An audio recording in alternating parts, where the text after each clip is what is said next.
Hello and welcome. आज के इस वीडियो में हम बात करेंगे एपिक के बारे में, जो कि पोएट्री की एक फॉर्म है। तो सबसे पहले इस टर्म के ओरिजिन के बारे में जान लेते हैं। The term epic comes from the Greek root epos which means a word. तो जो ये टर्म है एपिक, ये ग्रीक रूट इपोस से बना है, जिसका इपोस का अर्थ होता है एक शब्द, एक सॉन्ग या फिर एक पोएम। अब इसकी डेफिनेशन देख लेते हैं। Epic is a long narrative poem that relates events in an elevated style. तो ये एक लंबी और नैरेटिव पोएम होती है जिसमें कि जो इवेंट्स होती हैं, जो घटनाएं होती हैं, उनको एलिवेटेड स्टाइल में बताया जाता है, उच्च शैली में बताया जाता है। यानी कि एक लंबी कविता जिसमें घटनाओं को साधारण शैली में नहीं बल्कि एलिवेटेड शैली में, सबलाइम स्टाइल में बताया जाता है। Epic is a very elaborate long story of heroic actions और sufferings having reasonable magnitude and complexity. तो ये वही चीज़ आ गई कि इसमें जो इवेंट्स होती हैं वो भी साधारण नहीं होती हैं, बल्कि वो क्या होती हैं, वो जो हीरो होता है उसके हीरोइक एक्शंस यानी कि साहस के कार्य होते हैं या फिर उसकी सफरिंग्स होती हैं।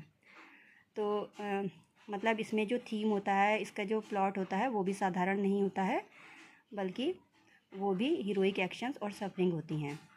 It celebrates the heroic exploits of A legendary character of national importance.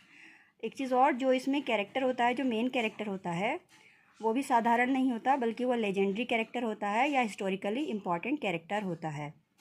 Epic is the story of some heroic action. Action is never trivial, there is a great deal of physical और spiritual conflict और both. तो इसमें या तो physical conflict होता है या spiritual conflict होता है या फिर दोनों ही होते हैं। तो कुछ चीज़ें यहाँ निकल कर आती हैं एपिक के बारे में। तो सबसे पहली चीज़ तो है कि ये लंबी कविता होती है और इसका जो थीम होता है वो साधारण नहीं होता। इसमें जो घटनाएं होती हैं वो भी साधारण नहीं होती, बल्कि और ना ही इसका कैरेक्टर साधारण होता है, बल्कि वो एक जो कैरेक्टर होता है वो भी लेजेंडरी होता है। उसके काम जो होते हैं वो भी साधारण नहीं होते, बल्कि उसके हीरोइक एक्शन होते हैं।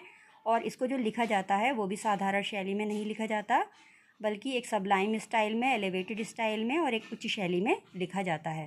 तो ये चीज़ आपको याद रखना है, जो कि तो ये कुछ चीज़ें आपको याद रखनी है। Long narrative poem, elevated style, heroic action और लेजेंडरी कैरेक्टर। अब एपिक के कॉन्वेंशंस देख लेते हैं।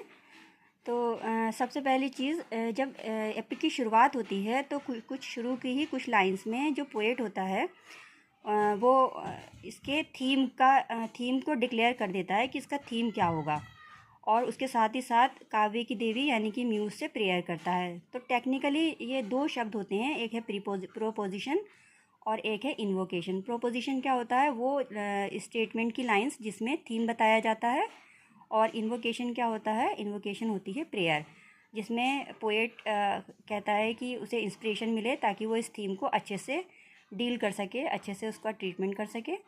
तो ये दो टर्म भी आपको याद रखने हैं, प्रोपोजिशन और इन्वोकेशन। अब देखते हैं इसका स्टाइल। तो इसकी जो शैली होती है एपिक लिखने की, वो साधारण शैली नहीं होती, बल्कि डिग्निफाइड, सबलाइम, एलिवेटेड शैली होती है।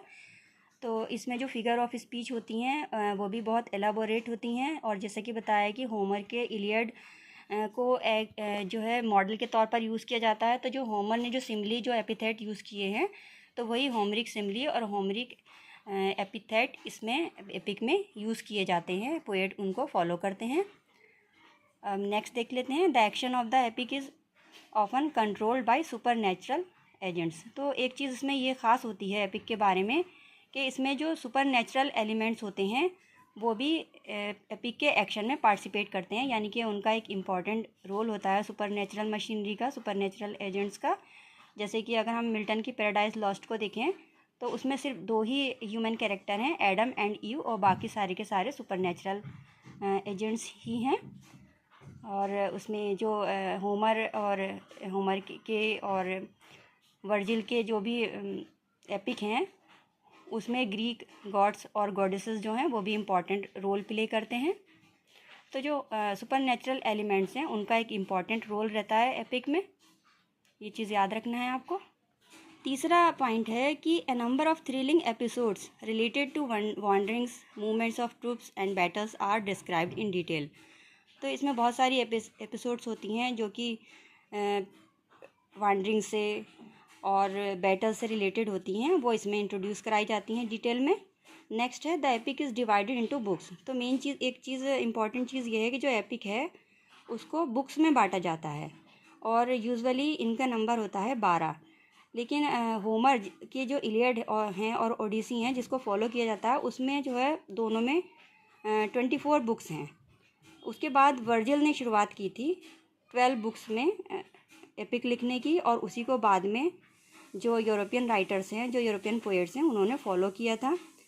स्पेंसर की फेरी क्वीन है, वो प्लान हुई थी 12 बुक्स में, हालांकि वो कभी कंप्लीट नहीं हुई।